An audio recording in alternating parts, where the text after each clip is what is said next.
नमस्कार, मैं शुभम और आज है हमारा परसेंटेज का तीसरा क्लास। और इस क्लास में हम देखेंगे आगे के कुछ टाइप्स और जानेंगे कि एग्जाम में किस अप्रोच को ले जाने पर हमारे एग्जाम में क्वेश्चन सॉल्विंग टाइम घटता है। तो चलिए बिना किसी देरी के आज का क्लास स्टार्ट करते हैं।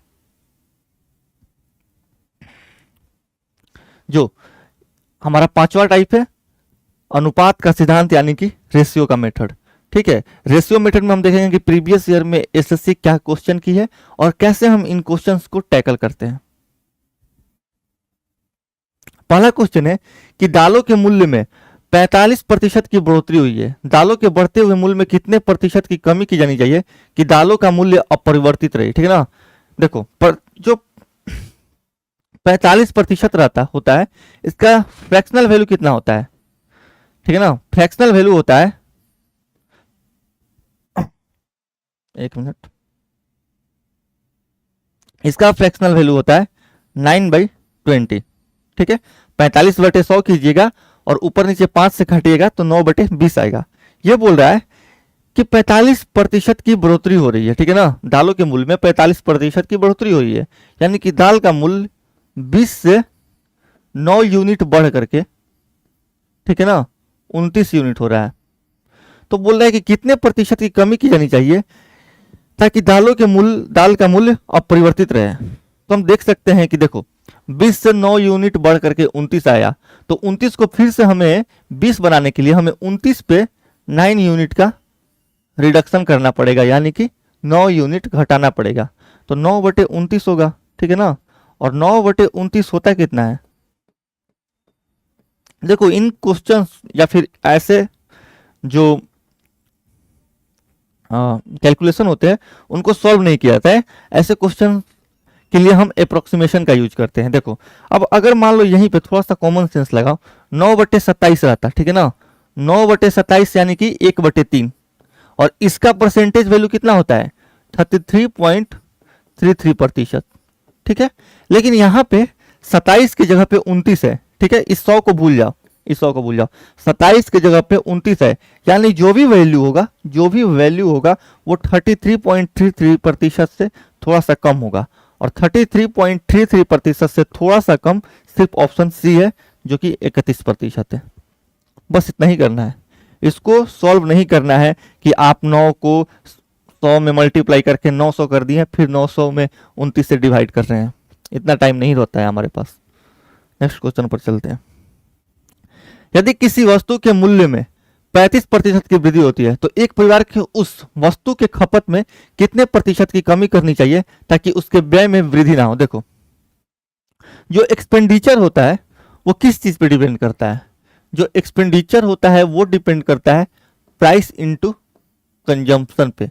ठीक है ना, कि कितना आप किसी वस्तु का उपभोग कर रहे हैं और उस वस्तु की कीमत क्या है। बोल रहा है कि किसी वस्तु के मूल्य में 35% की वृद्धि होती है। अगर मान लो कि मैं एक्सपेंडिचर फिक्स कर दूं, इसका मतलब जैसे मैं एक्सपेंडिचर फिक्स करूंगा कंजप्शन और प्राइस एक दूसरे के इनवर्सली प्रोपोर्शनल हो जाएंगे, यानी कि व्युत्क्रमानुपाती। एक बढ़ने पे दूसरे को घटाना पड़ेगा। आगे बोल रहा है देखो कि 35% की वृद्धि होती है, यानी कि 35% को हम देखें तो ये आता है 7/20। ठीक है ना, इसका फ्रैक्शनल वैल्यू है। तो जब 35% का हम वृद्धि करेंगे, यानी कि 20 से हम 7 यूनिट बढ़ा करके 27 कर रहे हैं। ठीक है, लेकिन आगे बोल रहा है कि इस वस्तु की खपत में, ठीक है, ये तो हुआ प्राइस का रेशियो, खपत यानी कंजम्पशन में हम जानते हैं कि देखो एक दूसरे के क्या होंगे इनवर्सली प्रोपोर्शनल। तो अगर प्राइस बढ़ा 20 से 27 हुआ तो उसी रेशियो में कंजप्शन को घटाना पड़ेगा। तो कंजप्शन का जो रेशियो होगा वो होगा 27/20। ठीक है ना, तो कितना कमी हुआ, कमी दिखाने के लिए हम क्या करेंगे, अगर मान लो इसमें से हम इसको घटाएंगे तो ये 7 यूनिट घटेगा। कितने पे 27 पे। ठीक है ना, गुने 100 करेंगे। अब इसको भी हम सॉल्व नहीं करेंगे। देखो जो भी ये फ्रैक्शन है अगर हम 7 को 100 से मल्टीप्लाई कर दें तो इसके यूनिट डिजिट पे 0 आएगा। ठीक है ना, यानी कि आंसर वो ऑप्शन होगा जिसके न्यूमरेटर के यूनिट डिजिट पर 0 हो। ठीक है, अगर हम चेक करें तो 7 5 35 3 38 8 आ रहा है, ये नहीं होगा। 7 5 35 2 37 7 आ रहा है, ये भी नहीं होगा। 7 5 35 45 ये हो सकता है, ठीक है ना। ये देखिए, अगर हम 7 5 35 और 4 39 9 आ रहा है, ये भी नहीं होगा। इसका मतलब कि ऑप्शन डी हमारा सही आंसर है। बस इसको सॉल्व नहीं करना है, क्यों हम इसको सॉल्व करके अपना समय बर्बाद करें, ठीक है ना। स्टेप मार्किंग का मार्क्स तो मिलता नहीं है एग्जाम में, तो छोटे छोटे समय को बचाकर ही हम एग्जैक्ट टाइम पर पेपर अपना खत्म कर पाएंगे। नेक्स्ट क्वेश्चन पर चलते हैं। एक संग्रहालय में प्रवेश शुल्क में 25% की कमी करने पर संग्रहालय में आने वाले लोगों की संख्या में 50% की वृद्धि हुई। इसको अगर आप चाहिएगा तो रेशियो मेथड से भी कर लो, या फिर रेशियो मेथड से कर लेते हैं। 25% की कमी मतलब 25% का फ्रैक्शनल वैल्यू होता है 1/4, ठीक है ना, यानी कि 4 पे 1 यूनिट कमी कर रहा है। वैसे 50% की वृद्धि, तो 50% जो है इसका फ्रैक्शनल वैल्यू होता है 1/2, ठीक है, यानी कि 2 पर 1 की वृद्धि कर रहा है। अब इसको हम सॉल्व करेंगे। देखो, 4 से प्रवेश शुल्क में 25% की कमी हो रही है, यानी कि 4 से रेशियो कितना हो रहा है, 4 से रेशियो हो रहा है 3। आगे 50% वृद्धि हो रहा है, किस में, 50% वृद्धि हो रहा है लोगों की संख्या में, यानी कि लोग आ रहे हैं, पहले 2 यूनिट आ रहे थे, अब 3 यूनिट आ रहे हैं, ठीक है ना। यानी कि अगर इसको हम देखें तो ये 8 से 9 हो जा रहा है, कितने प्रतिशत, या फिर कितना बढ़ रहा है, 1 बढ़ रहा है, कितने पे, 8 पे। जब इसको हम 100 से मल्टीप्लाई करेंगे, या फिर 100 से हम मल्टीप्लाई नहीं भी करें तो पहले तो वृद्धि होगी, तो डिक्रीज वाला तो ऑप्शन ऐसे काट दो। और 1/8 जो है इसका, जो इस फ्रैक्शनल वैल्यू है, इसका प्रतिशत वैल्यू कितना होता है, 12.5%, जो कि है ऑप्शन डी, ठीक है। तो ऐसे ही हम करके क्या करेंगे, अपना समय बचाएंगे, ठीक है। और मैं जैसे आप लोग अगर हमारे से बने रहिएगा और इस वीडियोस पे लाइक्स या कमेंट्स आएंगे, या फिर हमें ये पता चलेगा कि आप लोग हमको देख रहे हैं, और हमारे अंदर जो भी अगर आपको लग रहा है कि हम क्या इसमें सुधार कर सकते हैं इस सेशन में, तो आप एक बार कमेंट कीजिए। या फिर कोई भी क्वेश्चन हो और आपको लगता हो कि आप जो मैं यहाँ पे बता रहा हूँ उससे बेहतर अप्रोच दे सकते हैं, तो आप उसको बाकायदा हमारे कमेंट सेक्शन में आकर के उसको बताइए, ठीक है। क्योंकि हमारे लिए भी ये जरूरी होता है कि आप हमारे साथ बने रहें, तभी हम एक मोटिवेशन फील करेंगे। आपको पता भी नहीं है कि मैं यहाँ पे कितनी प्रीमियम चीज़ें पढ़ा रहा हूँ, ठीक है। तो जब आप लोग मेरे साथ बने रहिएगा, या फिर हम एक दूसरे के साथ मिल करके काम करेंगे, तो हम दोनों के लिए अच्छा है, और मेरा भी मोटिवेशन कहीं ना कहीं डाउन नहीं होगा। इसलिए ज़रूरी हो जाता है कि आप हमारे वीडियोस को शेयर करते रहिए, सब्सक्राइब करते रहिए, ताकि हम लोगों को भी एक फीडबैक मिलते रहे, और हमारी पूरी जो टीम आप लोगों के लिए इतना मेहनत कर रही है वो भी कहीं ना कहीं मोटिवेटेड फील करे। चलते हैं नेक्स्ट क्वेश्चन पे। जब किसी वस्तु के मूल्य में 20% की कमी की गई तो उसकी बिक्री में X% की वृद्धि हुई। यदि राजस्व प्राप्ति में 25% की वृद्धि होती है तो X का मान देखो। राजस्व यानी कि रेवेन्यू किस पे डिपेंड करता है, रेवेन्यू इस चीज पे डिपेंड कर रहा है कि प्राइस कितना है, ठीक है ना, प्राइस कितना है, और बिक्री यानी कि सेलिंग कितने की हो रही है। अरे भैया, कितना चीज या फिर कितना क्वांटिटी बिक रहा है, और हर क्वांटिटी की कीमत क्या है, उन दोनों के प्रोडक्ट के बराबर ही तो होगा ना हमारा रेवेन्यू यानी कि राजस्व। यहाँ पे हम देख सकते हैं कि मूल्य में 20% की कमी हो रही है, यानी कि 5 से 4 हो जा रहा है मूल्य। अब मैं डायरेक्ट ही लिख दे रहा हूं, ठीक है। प्राइस की अगर मैं बात करूं तो आगे बोल रहा है कि उसकी बिक्री में X% की वृद्धि हो रही है। बिक्री यानी कि सेलिंग में, सेलिंग का रेशियो हमें नहीं पता है, ठीक है। और राजस्व प्राप्ति में 25% की वृद्धि यानी कि 1/4, तो 4 से ये 5 बढ़ रहा है, ठीक है ना। हम जानते हैं कि सेलिंग का रेशियो कैसे निकलेगा, सेलिंग का रेशियो हमारे पास सेलिंग का रेशियो निकलना है, ठीक है, ये वाला पार्ट। तो राजस्व में जब हम प्राइस से डिवाइड करेंगे तो हमारे पास सेलिंग का रेशियो आएगा। तो हम कुछ नहीं करेंगे, प्राइस देखो ये हमारे पास राजस्व है और सेलिंग वाला रेशियो निकालना है, तो हम कुछ नहीं करेंगे, इस राजस्व वाले रेशियो में अगर हम प्राइस वाले रेशियो से डिवाइड कर दिए तो हमारा सेलिंग निकल करके आ जाएगा। और डिवाइड करने के लिए मैंने बनाया है मैंने बताया पहले क्लास में कि आप क्रॉस मल्टीप्लीकेशन कर दीजिए, ठीक है ना। यानी कि यहां से देखिएगा 16 से 25 हो रहा है, ठीक है, ये 4 है, तो बढ़ कितने से रहा है, 9 से, कितने पे, 16 पे। 1/16 होता है, 1/16 होता है वो होता है 6.25%, 25%। तो 9/16 कितना होगा, इसका जब 9 गुना कीजिएगा तो 56.25, जो कि है ऑप्शन सी, ठीक है, ऐसे कीजिए।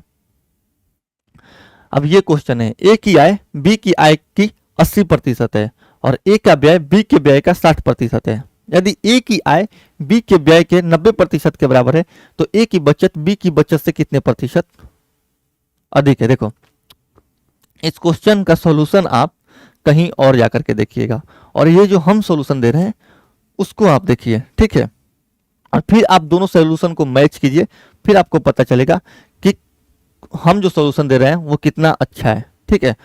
इसीलिए जब हम ये अपना एसएससी मैथ्स बना रहे थे तो हर वो चीज इसमें डाले हैं जो एग्जाम के पर्पज से या फिर एग्जाम में जो टाइम लगता है उस पर्पज से बढ़िया हो।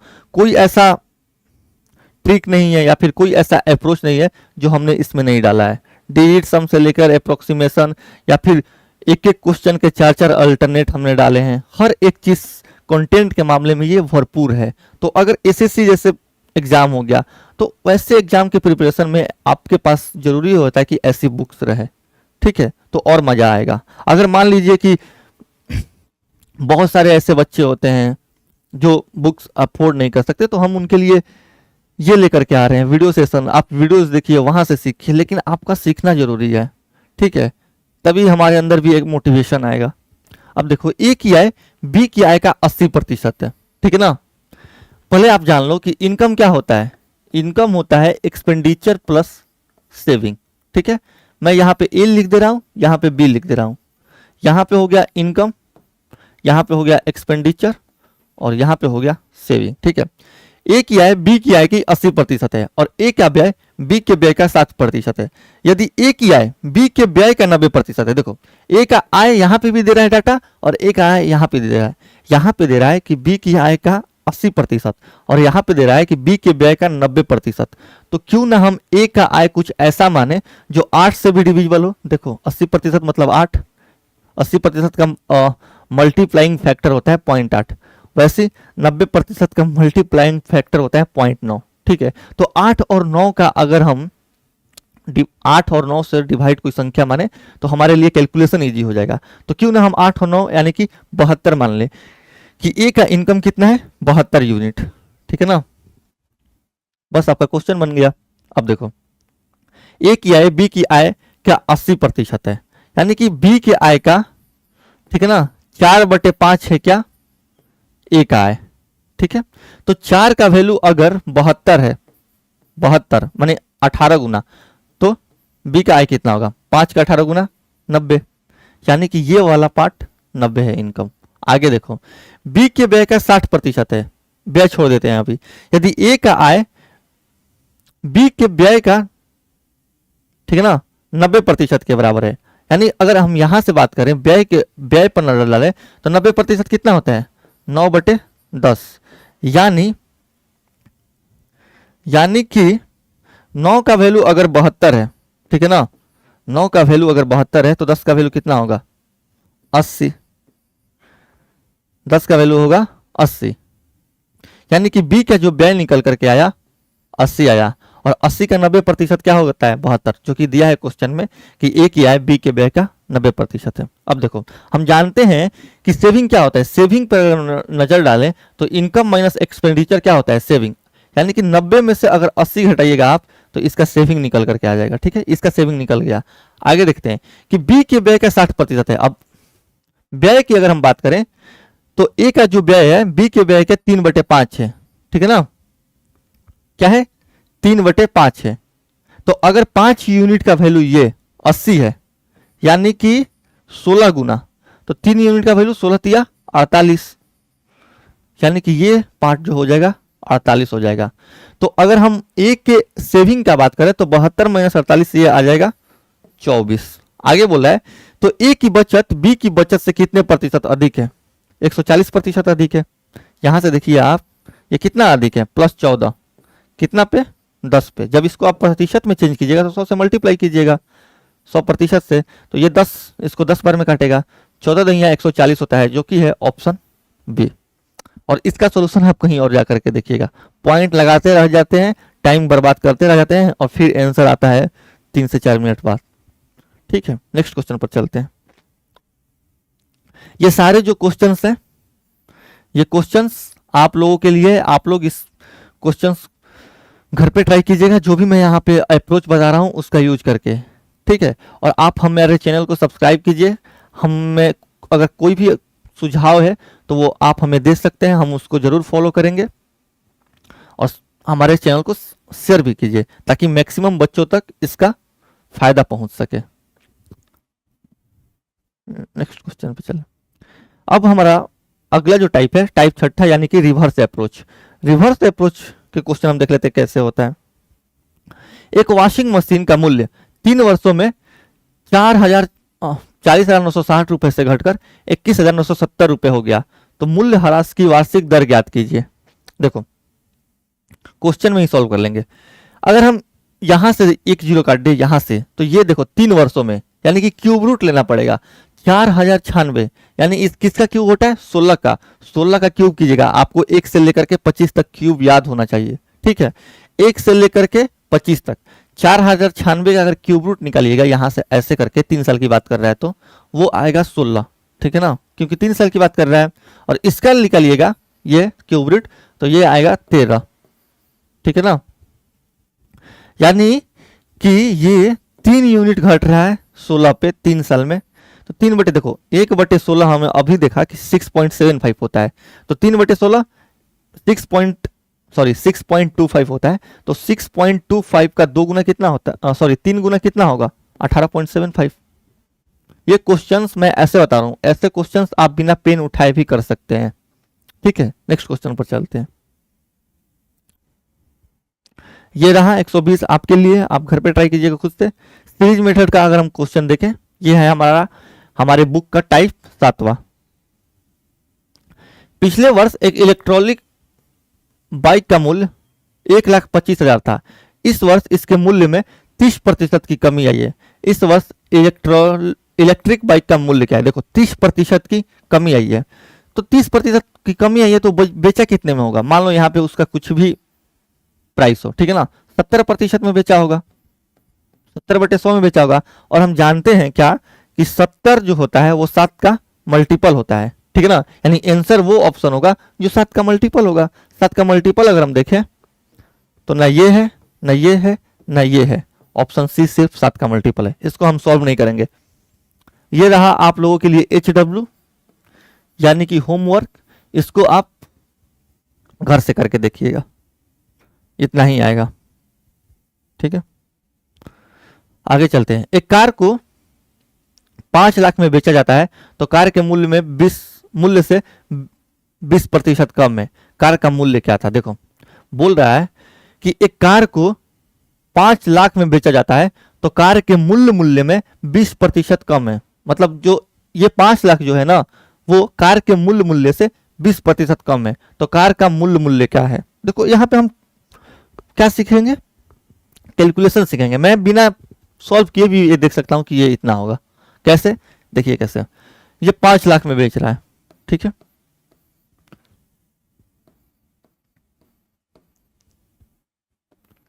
ये जो 5 लाख है मूल्य से 20% कम है, यानी कि ये 80% का वैल्यू है। ठीक है ना, 80% का वैल्यू है। हमें निकालना कितना है, 100%।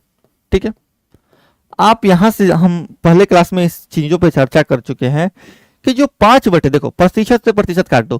कैलकुलेशन का तरीका देखो कि कैलकुलेशन का तरीका क्या होता है, और ऐसा तरीका आपको कोई सिखा भी नहीं सकता। प्रतिशत हम कैलकुलेशन में घुसा देते हैं। देखो 5/8, 5 सब भूल जाओ, 0 भूल जाओ, 0, 5, या फिर आप यहां पे एक कीजिए, एक 0 से और एक 0 काट दो। 5/8 कितना होता है, 62.5%। 62% आप यहां पे लिख लीजिए। ठीक है, अब देखो गुना कितना बचा, 8 खत्म हो गया, 5/8 हमने लिख ली। एक पे 1 2 3 4 5 6 0, 1 2 3 4 560। अब इसको सॉल्व कीजिएगा तो आप जानते हैं कि जो प्रतिशत है, ये जो प्रतिशत है, ये जो प्रतिशत है, ये 2 जीरो को काट देगा, एक 2 जीरो को, ठीक है। और ये अगर इस पॉइंट को अगर आप हटाइएगा तो 1 जीरो और यहाँ पे हटाना पड़ेगा, यानी कि निकल कर कितना आएगा, 625 पे 3 जीरो, 625 पे 3 जीरो, सिर्फ ऑप्शन ए है। सोचो कैलकुलेशन ऐसे किया जाता है। मैंने यहाँ पे 5/8 को 62% में बदल दिया, फिर इसको मल्टीप्लाई कर दी मैंने। और इतना भी नहीं करता, अगर मैं एग्जाम में रहता और यहीं से मैं देख लेता कि 5/8 62% यानी कि 625 का फॉर्म बनेगा, और 625 का फॉर्म सिर्फ ऑप्शन ए में बन रहा है, इतना ही करता, बस इससे ज्यादा हमें नहीं करता, ठीक है। बहुत ऐसी ऐसी चीजें हम आपको सिखाएंगे जो लगेगा कि आप भी सोचिएगा कि ऐसे भी कैलकुलेशन हो सकते हैं। लेकिन आप हमारे साथ बने तो रहिए इस सेशन में, अगर आप बने रहिएगा तो हम दोनों के लिए फायदा होगा। फिर ऐसी ऐसी कैलकुलेशन के ट्रिक आपको सीखने को मिलेंगे जो आपने कभी सोचा नहीं होगा। नेक्स्ट क्वेश्चन पर चलते हैं। मोहन के पहले वर्ष में उसकी बिक्री में 12% की वृद्धि प्राप्त होती है और दूसरे वर्ष में 15% की वृद्धि प्राप्त होती है, और अब उसकी वर्तमान बिक्री 1,28,800 रुपए है। तो 2 वर्ष पूर्व उसकी बिक्री कितनी थी? 2 वर्ष पूर्व हमें नहीं पता है, 2 वर्ष पूर्व मान लो, ठीक है ना, कर लेंगे इसको भी, कैलकुलेशन ही इजी करना है ना। देखो 2 वर्ष पूर्व मान लो कि उसकी बिक्री x थी, तो 12% की वृद्धि, 12% का फ्रैक्शनल वैल्यू कितना होता है? 3/25 होता है, यानी कि 25 यूनिट पे 3 यूनिट की वृद्धि हो रहा है, यानी कि 28/25 हो रहा है, ठीक है। आगे बोल रहा है कि दूसरे वर्ष में 15% की वृद्धि, 15% का फ्रैक्शनल वैल्यू कितना होता है? 3/20, यानी कि 20 पे 3 यूनिट की वृद्धि हो रही है, यानी कि 23/20।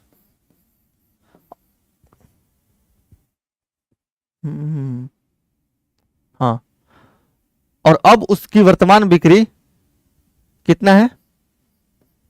128,128,800।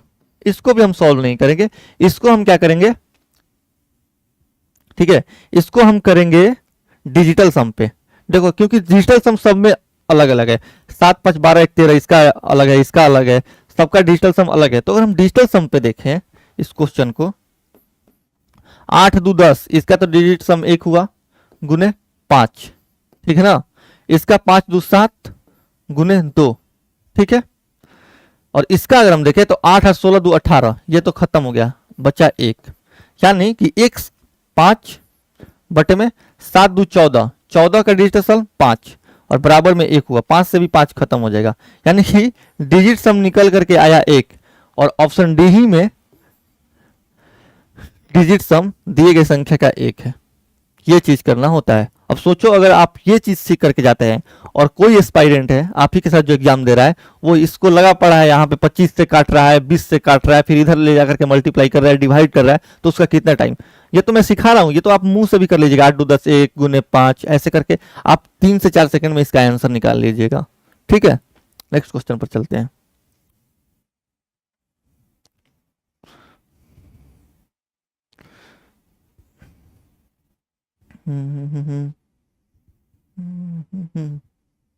आगे क्वेश्चन हमारा ये क्वेश्चन, एक मशीन के मूल्य में हर वर्ष 5% एक मशीन का मूल्य मतलब घट जाता है। यदि मशीन का वर्तमान मूल्य 80,000 है तो 2 वर्ष बाद इसका मूल्य क्या होगा? ठीक है, 80,000 है, ठीक है ना, तो 2 वर्ष बाद बोल रहा है। देखो 2 वर्ष बाद 5% घटता है, 5% का फ्रैक्शनल वैल्यू 1/20, यानी कि 20 पर 1 यूनिट घट रहा है 2 साल तक, यानी कि 19/20 इंटू 19/20, इसको सॉल्व करना है, ठीक है।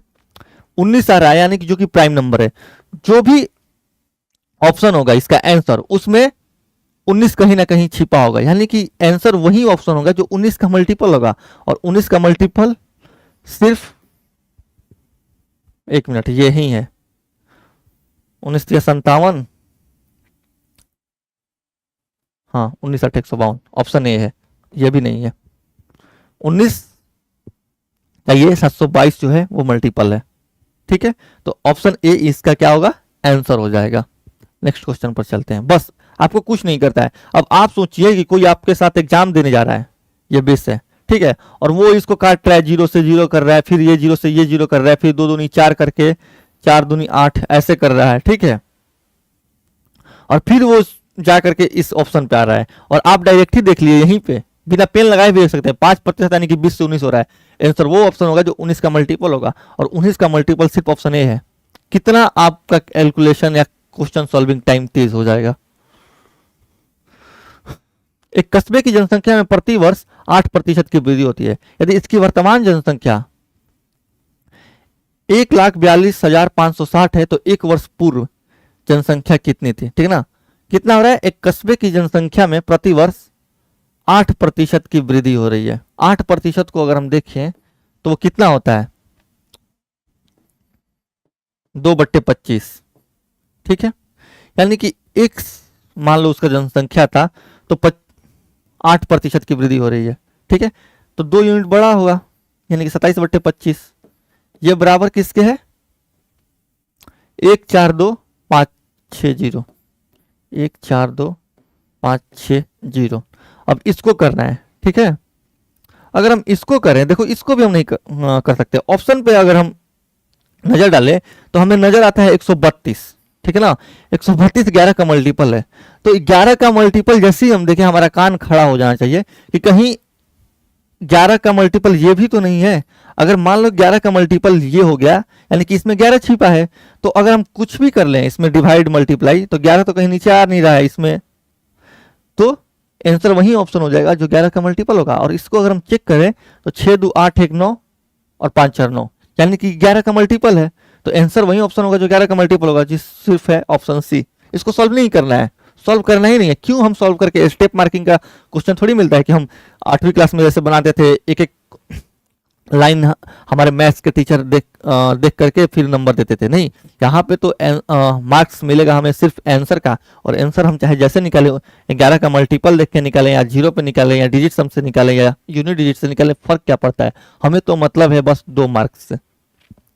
नेक्स्ट क्वेश्चन पर चलते हैं। 2 वर्ष पूर्व एक कस्बे की जनसंख्या 94,000, ठीक है ना, इतना ठीक। बड़े शहरों में प्रवास के कारण यह प्रतिवर्ष 8% की दर से घटती जाती है, तो कस्बे की वर्तमान जनसंख्या कितना थी, 2 वर्ष पूर्व इतना थी, 94 87 500, 94 87 500, ठीक है, ठीक है ना। यह प्रतिवर्ष 8% की दर से घटती जा रही है, यानी कि 8% का फ्रैक्शनल वैल्यू कितना होगा, 2/25, यानी कि 25 यूनिट पे 23 यूनिट हो रहा है। 23/25 गुने 23/25, ठीक है ना। तो अगर हम इसको सॉल्व करें तो इसको सॉल्व कैसे कर सकते हैं, देखो ऐसे कैलकुलेशन जानबूझ के एग्जामिनर देता है कि आप कुछ ऐसा चुनिए, ऐसी डिविजिबिलिटी लगाइए, ऐसा अप्रोक्सीमेशन या ऑप्शन एलिमिनेशन लगाइए कि ये क्वेश्चन आपको आपसे जल्दी हो जाए। एग्जामिनर भी नहीं चाहता इतना बड़ा कैलकुलेशन दे करके कि आप इसको एग्जाम में सॉल्व करें। सॉल्व कैसे होगा, देखो अगर हम इस पर नजर डालें तो 9 6 15 2 17, 8 7 15 2 17 1 18, ठीक है, 9 6 7 6 13 3 16 2 18, 8 3 11 11 4 15, यानी कि इसमें कहीं ना कहीं इस ऑप्शन की बात किया जाए तो ये तीनों ऑप्शन 3 से डिवाइड हो रहा है, ठीक है ना। देखो क्वेश्चन को कैसे किया था पहले ही मैं, और ये जो ऑप्शन है 2 वो 9 से डिवाइड हो रहा है, और ये सिर्फ 8 3 11 4 15 सिर्फ 3 से डिवाइड हो रहा है, ठीक है। अगर हम इसके डिजिटल सम पे बात करें तो 7 5 12 8 20 4 24 9 33, ठीक है ना, इसमें कहीं 3 नहीं आ रहा है, यानी कि 33 3 से क्या है, डिविजिबल है, तो आंसर वही ऑप्शन होगा जो 3 से डिविजिबल होगा, और 3 से डिविजिबल सिर्फ ऑप्शन डी है बस। ये 9 से डिविजिबल है, 9 से डिविजिबल मतलब इसमें 2 3 आ रहा है, लेकिन हमें सिर्फ 1 3 से जरूरत है।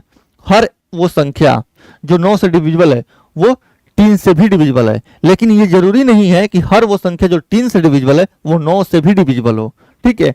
इसमें एक ही 3 आ रहा है, एक ही 3 आ रहा है, और हर जगह यहाँ पे और इस ऑप्शन पे 18 आ रहे 18 आ रहा है, यानी कि वो 9 से डिविजिबल है, और 9 में 2 3 होते हैं, हमें तो सिर्फ एक 3 से मतलब है, और ये ऑप्शन डी। सॉल्व भी नहीं करेंगे, क्यों सॉल्व करें। अब देखो, एक वस्तु के मूल्य में R% की वृद्धि की जाती है, बाद में इस नए मूल्य में R% की कमी कर दी जाती है। अब नवीनतम कीमत 1 रुपए है, तो वस्तु की, मान लो कि वस्तु की कीमत P रुपए था, प्राइस इसका, R% की वृद्धि यानी कि 100 प्लस R/100, ठीक है ना। अगले साल R% की कमी हो जा रही है, यानी कि 100 माइनस R/100, ये है 1 के बराबर। अब इसको हमें सॉल्व करना है, तो क्या होगा, P क्या होगा, इधर से निकल करके 1 पे ये दोनों 100 आपस में मल्टीप्लाई हो जाएंगे, यानी कि 4 0, ठीक है ना। a plus B, A minus B क्या होता है, A square minus B square, यानी कि 100 का स्क्वायर जो कि होता है 4 0 माइनस R स्क्वायर, जो कि है ऑप्शन ए, ठीक है। ये क्वेश्चन है CGL 20/2023 शिफ्ट 3 में पूछा है। नेक्स्ट क्वेश्चन पर चले। मैं फिर से एक बार यहाँ पे बोल दूं कि प्लीज हमारे चैनल को आप लाइक कीजिए, सब्सक्राइब कीजिए और कमेंट भी कीजिए, और कमेंट में अपना सुझाव दीजिए कि हम और क्या इसमें बेहतर कर सकते हैं, ठीक है। और आपकी और हमारी जो इंटरेक्शन है कैसे हो सकती है, इंटरेक्शन तो उसको नहीं बोल सकते, हमारी और आपका जो एक कनेक्शन है वो कमेंट से हो सकता है। आप हमें जब सब्सक्राइब कीजिएगा, हमारा नोटिफिकेशन जाएगा, या फिर आपका कमेंट हम पढ़ेंगे, तो हम एक दूसरे से कनेक्ट कर पाएंगे। आपको पता भी नहीं कि इस क्वेश्चंस के जो मैं यहाँ पे सॉल्यूशन करा रहा हूँ कितना प्रीमियम है। ये क्वेश्चन सारे प्रीवियस ईयर के हैं, इन सारे का सॉल्यूशन आप जाकर के किसी और टीचर का सॉल्यूशन देखिएगा, फिर आपको पता चलेगा, ठीक है। तो आपको कुछ नहीं करना है, आप अगर CGL प्री देना चाहते हैं 2025 वाला, तो आप मेरे बस इस कंटेंट को देखिए, कुछ नहीं, आप डिविजिबिलिटी वगैरह का इतना प्रैक्टिस हो जाएगा यहाँ से कि वहां पर जाकर के आप धुआं उड़ा दीजिएगा। बट कब, जब आप हमारे से जुड़े रहिएगा, और जुड़े कैसे रहिएगा, जब आप हमारे चैनल को सब्सक्राइब कीजिएगा, कमेंट कीजिएगा, इस पे लाइक कीजिएगा, तब तो हम एक दूसरे से कनेक्ट कर पाएंगे ना, और हमारा भी मोटिवेशन थोड़ा सा बना रहेगा कि हाँ, हमें भी बच्चे देख रहे हैं, हम जिनके लिए इतना कर रहे हैं वो भी कहीं ना कहीं हमारी इन चीज़ों का रिस्पेक्ट कर रहे हैं, ठीक है। नेक्स्ट क्वेश्चन पे चलते हैं। एक शहर की जनसंख्या में 5% की वार्षिक दर से वृद्धि होती है। यदि शहर की जनसंख्या 16,000 है, तो 2 वर्ष बाद जनसंख्या क्या हो जाएगी। 5% की वृद्धि हो रही है ना, 5% की वृद्धि मतलब देखो 1/20 होता है, 5% का वृद्धि मतलब 1 यूनिट बढ़ रहा है, यानी कि 21 से 20 हो रहा है, ठीक है। इसमें हम 21 से 20 करेंगे, मतलब 21/20 से मल्टीप्लाई करेंगे 2 बार। 21 में क्या होता है, 7 का मल्टीपल होता है, तो और 7 का मल्टीपल यानी कि आंसर वो ऑप्शन होगा जो 7 का मल्टीपल होगा। और 7 का अगर हम मल्टीपल खोजें तो ना ही ये है, ना ही ये है, और ना ही ये है, ठीक है, सिर्फ ये 7 का मल्टीपल है। सोचो, ये क्वेश्चन ऐसे ही हो गया। क्यों करें हम इसको सॉल्व, क्यों करें सॉल्व करके अपना समय बर्बाद, ठीक है। नेक्स्ट क्वेश्चन पर चलते हैं। 2 वर्ष पहले शहर की जनसंख्या 1,75,000 थी। यदि पिछले 2 वर्षों में 4% और 5% की वृद्धि हुई, तो शहर की वर्तमान जनसंख्या ज्ञात कीजिए, ठीक है ना। 1,75,000 था, 30, 4% की वृद्धि हुई। 4% का फ्रैक्शनल वैल्यू कितना होता है, 1/25, यानी कि 26/25 हो गया, ठीक है। आगे 5% की वृद्धि हुई, 5% कितना होता है, 1/20, यानी कि 21 से 20 हो गया। अब आप सोचो ना खुद से कि आपको क्यों करना है। 21, आप यहाँ पे 26 में 13 छुपा है, 21 में 3 और 7 छुपा है, आप 26, 3, 7 इतने प्राइम नंबर है, इन्हीं की डिविजिबिलिटी पे आप इस क्वेश्चन को कर लीजिएगा, क्यों सॉल्व कीजिएगा, ठीक है। अगर मैं मान लो कि 3 का ही मल्टीपल चेक करूं, ठीक है, तो 2 1 3, 3 1 4 और 9 13, ये नहीं होगा। 9 3 12 ये हो सकता है, ठीक है। 9 2 11, 1 12 8 20, 9 2 11, 1 12 8 20 ये भी नहीं होगा, ठीक है। 9 3 12 14 1 15, यानी कि 3 के डिविजिबिलिटी पे हमने 2 ऑप्शन खत्म कर दी, ठीक है ना। अब हम मान लो कि 21 में 7 भी होता है, 7 का मल्टीपल हम देख लेते हैं। 7 का मल्टीपल अगर हम देखें, 7 दूनी 14, 5 1, 7 7 49, 7 का भी मल्टीपल है। या फिर 7 का मल्टीप्लिकेशन चेक करने का एक बढ़िया आइडिया होता है कि 3 3 अंक का आप पेयर बना लीजिए, ठीक है ना, और दोनों को घटा दीजिए, यानी कि 191 में से 100 घटाइएगा, 191 में से 100 घटाइएगा तो ये आएगा 91, और 91 7 का मल्टीपल है, यानी कि ये संख्या भी 7 से डिविजिबल है। ऐसे 193 में से आप 200 घटा दीजिए तो वो 7 आएगा, यानी कि ये भी क्या है, 7 का मल्टीपल है। लेकिन कोई नहीं, 26 में अभी 13 है ना, 13 तो जिंदाबाद है, 13 का मल्टीपल देखिए, 13 से अगर हम इसको देखें तो एक बार में जाएगा 6 1, ठीक है, 13 का 52, 9 1, 13 का ये 13 से डिवाइड है। अगर हम इसको देखें 6 3 52, ये 13 से डिविजिबल नहीं है, ठीक है ना, 6 3, 13 का 52, 11 2 नहीं है, यानी कि 13 से डिविजिबल ये है।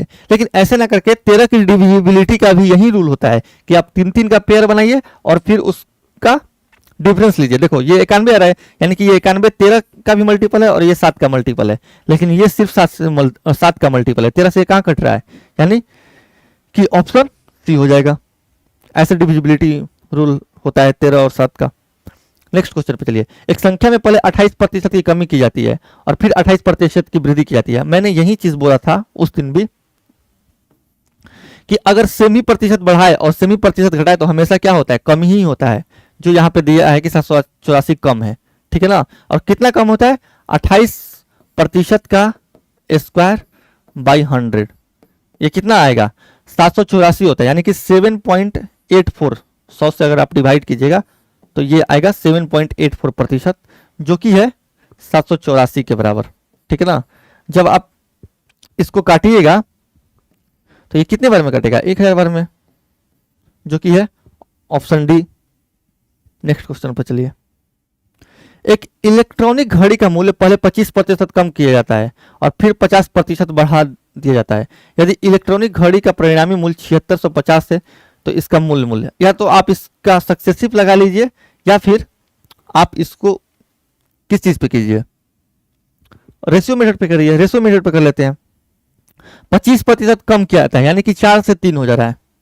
ठीक है, मैं यहाँ पे 25% को बताऊंगा नहीं कि 1/4 होता है। आगे बोल रहा है कि 50% बढ़ा दिया जाता है, यानी कि 2 से 3 हो जाता है। यानी कि टोटल अगर हम देखें तो 8 से ये 9 हो रहा है। ठीक है, यदि इलेक्ट्रॉनिक घड़ी का परिणामी मूल्य ये 9 यूनिट का वैल्यू 7650 है, ठीक है, हमें 8 यूनिट का वैल्यू निकालना है। 8 यूनिट का वैल्यू मतलब कि आंसर वो ऑप्शन होगा जो इस 8 को पूरा 8 से कट सके। और 8 से पूरा कौन सी संख्या कटती है जिसका लास्ट 3 अंक 8 से कटे। और लास्ट अगर हम 3 अंक की बात करें तो नहीं ये 3 से कटेगा, नहीं ये 3 से कटेगा, सॉरी 8 से कटेगा, ये भी कट जाएगा, ये भी कट जाएगा। मतलब कि 8 के बेस पे हम 2 ऑप्शन को एलिमिनेट कर दिए। लेकिन अगर हम देखें यहाँ पे तो 6600 तो 11 का भी मल्टीपल है, 11 का भी मल्टीपल है, और इसमें कहीं 11 बन रहा है, 7 5 12, 11 बन ही नहीं रहा है, यानी कि ये भी ऑप्शन कट जाएगा। 11 आ ही नहीं रहा तो 11 का मल्टीपल कैसे आएगा, यानी कि ऑप्शन बी। और आपको विश्वास नहीं होगा तो आप करके भी देख लीजिए।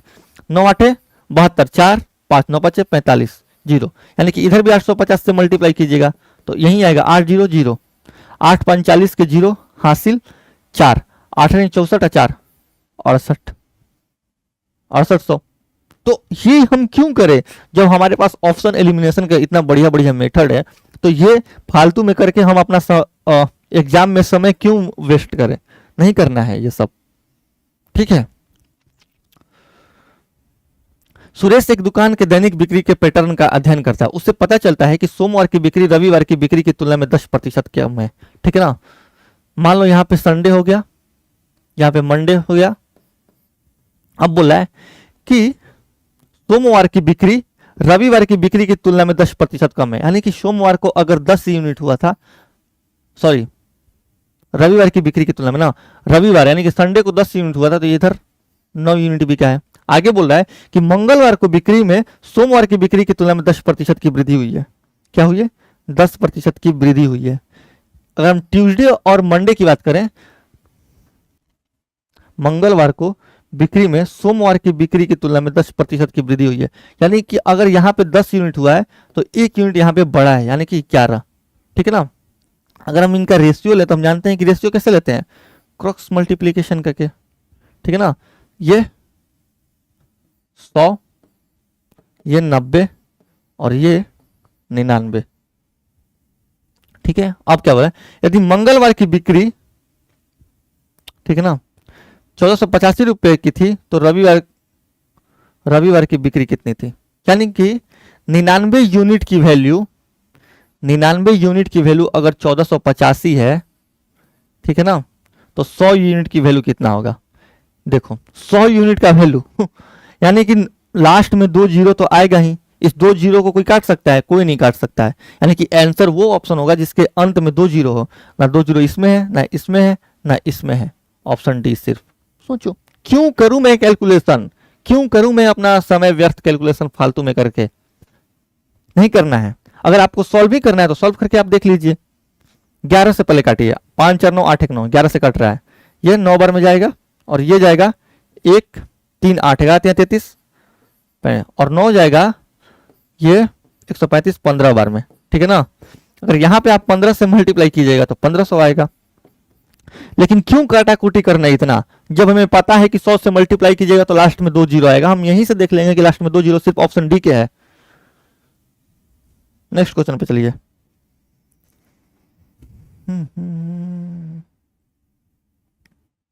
ये क्वेश्चन है, किसी नगर में स्कूल जाने वाले बच्चों की संख्या 64,000 है और इसमें प्रतिवर्ष 10% की वृद्धि हो रही है, तो 3 वर्ष के अंत में नगर में स्कूल जाने वाले बच्चों की संख्या, अरे 10% की वृद्धि मतलब ये 1/10 होता है, यानी कि 10 से 11 हो जा रहा है।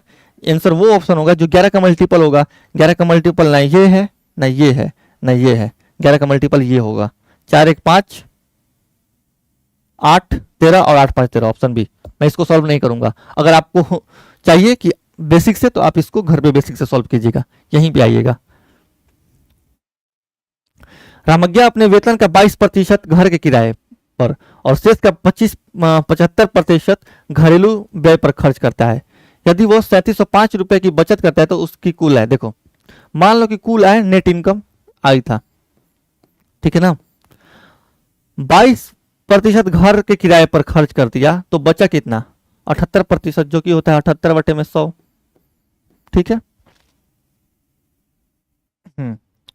बाकी बोला है कि 75% घरेलू व्यय पर खर्च करता है, तो 75% का फ्रैक्शनल वैल्यू होता है 3/4। तो जब 3/4 ये 3 यूनिट 4 में से 3 यूनिट खर्च कर दिया तो बचा कितना, 1 यूनिट, यानी कि 1/4, और ये बराबर है किसके, 3705 रुपए के, 3705 रुपए का। अब इसको सॉल्व करना है, इसको भी अगर हम सॉल्व करें तो यहां तो सॉल्व करना पड़ रहा लग रहा है। 3705 में कुछ आ रहा है ऐसा, 7 5 12 3 15, लेकिन इस 15 में जो 3 आ रहा है 8 7 15, इसका 3 काट देगा, यानी कि 3 का मल्टीपल ऑप्शन नहीं होगा, ठीक है ना, या फिर हो भी सकता है, नहीं होगा 3 का मल्टीपल। करके देख लेते हैं। 13 से अगर हम इसको काटें, 3 से पहले काट लेते हैं, ये जाएगा 26 बार में, ये 1 3 दूनी, ये 1 3 9 3 5 15, ठीक है। आगे अगर हम देखें तो 13 से काटे हैं, 13 दूनी 26, 13 9 हो, 13 8 104, 13 9 117, 13 5 65, ये 19 का भी मल्टीपल है, तो 19 का मल्टीपल सिर्फ ऑप्शन डी है, सिर्फ ऑप्शन डी है, ये 19 का मल्टीपल है, 95 19 का मल्टीपल है। इतना सॉल्व करने के बाद पूरा मैं सॉल्व नहीं करूंगा, डायरेक्टली देख लियो कि इसमें 19 छिपा है, 95 में 19 छिपा है, यानी कि ऑप्शन डी ही सिर्फ 19 का मल्टीपल है। एक व्यक्ति ने अपने वेतन का 60% घर के खर्च पर, अपने वेतन का 20% किराए पर और शेष वेतन में से 80% एक ट्रस्ट को दान करता है। उसके पास 20,000 रुपए, ठीक है ना, शेष है, तो उसका वेतन कितना है। देखो 60% घर पे खर्च कर दिया और 20% किराए पे खर्च कर दिया, यानी कि 80% खर्च कर दिया, यानी कि 4/5 वो खर्च कर दिया। बचा है उसका कितना, मान लो x था और 4/5 खर्च कर दिया तो 1/5 बचा, और शेष वेतन में से 80% एक ट्रस्ट को दान दिया, तो 80% जब एक ट्रस्ट को दान दिया तो उसके पास बचा कितना, 20%, और 20% का फ्रैक्शनल वैल्यू कितना होता है, 1/5, ठीक है ना, और ये बराबर है 20,000 के। अब इसको सॉल्व करना है, हम x क्या करेंगे, x इधर ला करके 25 गुने 20, 1 2 3, ये 20, 25 दूनी 50, यानी 50 वाला फॉर्म बन रहा होगा। अरे 25 दूनी 5, 5 पे 4 जीरो, 5 पे 4 जीरो, सिर्फ ये है ऑप्शन डी। ठीक है ना। हाँ नहीं नहीं नहीं नहीं, 25 दूनी 50, 50 पे एक जीरो और आएगा ना, यानी कि टोटल 5 जीरो होंगे। ठीक है, ये है। नेक्स्ट क्वेश्चन पर चलते हैं। 3 वर्ष पहले का 45 रुपए था, उसके वेतन में पहले, दूसरे तथा तीसरे वर्ष क्रम से 10%, 1% तथा 20% की वृद्धि की गई, तो रमन की वर्तमान आय 83,160 रुपए है। तो ए का मान देखो 45,000 रुपए था उसका, ठीक है ना, 45,000 रुपए था। पहले वर्ष में 11 से 10 हो गया, ठीक है, ये हमें पता नहीं है, यानी कि 100 प्लस A/100, ठीक है, यही निकालना है। और आगे बोल रहा है कि 20% की वृद्धि, यानी कि 6/5, और ये बराबर किसके है, 83,160 के। इसको आप घर पे सॉल्व कीजिएगा, यहां से ए का मान निकालिएगा तो ए का मान आ जाएगा। ये आप लोगों के लिए होमवर्क है, और इसका आंसर आपको कमेंट बॉक्स में बताना है कि ठीक है, कि इसका आंसर कितना आएगा। एक कक्षा में 70% विद्यार्थी लड़कियां हैं और 70% लड़कियों ने सॉकर को अपना पसंदीदा खेल चुना। यदि 98 लड़कियों ने सॉकर को अपना पसंदीदा खेल चुना, तो कक्षा में विद्यार्थियों की कुल संख्या 70 का 70, 7 49, 49 काटेगा 98 को 2 बार, यानी कि 200 आंसर आ जाएगा। अगर आपको नहीं करना है तो फिर सॉल्व कीजिए। मान लीजिए टोटल संख्या x था, तो x का 70% यानी कि 7/10, ठीक है। आगे बोल रहा है कि 70 पे लड़कियां हैं और लड़कियों में 70% ने सॉकर खेला है, यानी कि इसका भी 70%, यानी कि 7/10, और ये बराबर है किसके, 98 के। अब इसको सॉल्व करना है। 7 49 दूनी 98, तो x निकल करके कितना आएगा, 2 पे 2 जीरो, जो कि ऑप्शन डी। लेकिन ऐसे नहीं करना है, 70 का 70%, यानी 7 को एक बार 7 से आप मल्टीप्लाई कर रहे हैं तो वो 49 हो जाएगा, 49 98 को काटेगा 2 बार, यानी कि आंसर वही ऑप्शन होगा जिसके लास्ट में 2 आए, और 2 पे कितना भी जीरो बैठा लो, 2 उससे मुझे मतलब नहीं है, जो कि है सिर्फ ऑप्शन डी। ये सारे क्वेश्चंस आप लोगों के लिए है होमवर्क, इनको आप खुद से कीजिएगा। जो भी मैं यहाँ पे मेथड्स या कैलकुलेशन का तरीका बता रहा हूँ कि कैलकुलेशन को कैसे इजी किया जाता है, वो आप घर पे कीजिएगा तो आप लोगों के लिए भी अच्छा होगा, ठीक है। बाकी ये हमारी बुक है, ये आपको हर एक वेबसाइट पे उपलब्ध है। मैं इसी का सॉल्यूशन करा रहा हूं। अगर आपके पास ये बुक नहीं है तो आप ले सकते हैं, और वहां से आप हमारे साथी सेशन में भी बन सकते हैं, आप देख सकते हैं। इसके अलावा अगर मैं तो यहाँ पे प्रतिशत पढ़ा रहा हूँ, कोई भी चैप्टर पढ़ना हो आपको, जैसे रेशियो या फिर एडवांस का, तो आप पहले बुक से सॉल्व कीजिए। बुक में भी हमने इतने अच्छे और इतने खतरनाक कैलकुलेशन डाला है कि आपका दिमाग हिल जाएगा कि इस तरीके से भी हो सकता है। भर भर के हमने अल्टरनेट डाला है, तो वो आप चीज़ें वहाँ से ले सकते हैं, सीख सकते हैं, ठीक है। बाकी हम तो यहाँ पे वीडियो के माध्यम से आप लोगों के लिए सोल्यूशन करा ही रहे हैं, ठीक है। बाकी ये हमारा टेलीग्राम चैनल है, क्लास से रिलेटेड PDF आपको इसी चैनल पे दे दी जाएगी। क्लास के बाद हमारा क्लास डेली 9 बजे, यानी 9 बजे सुबह में अपलोड हो जाएगा। बने रहिए हमारे साथ। बाकी हमारे कमेंट को सब्सक्राइब, लाइक, कमेंट और शेयर करना ना भूलें, ताकि हमारा भी मोटिवेशन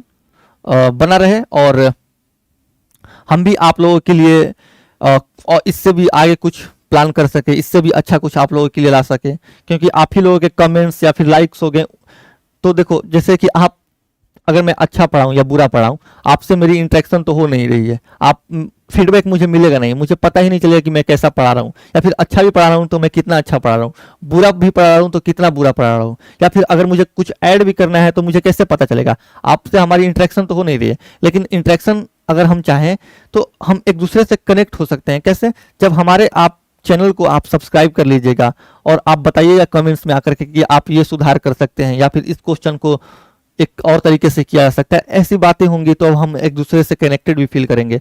तो उसी कनेक्शन के लिए आप हमारे साथ बने रहिए, इस चैनल को सब्सक्राइब करके।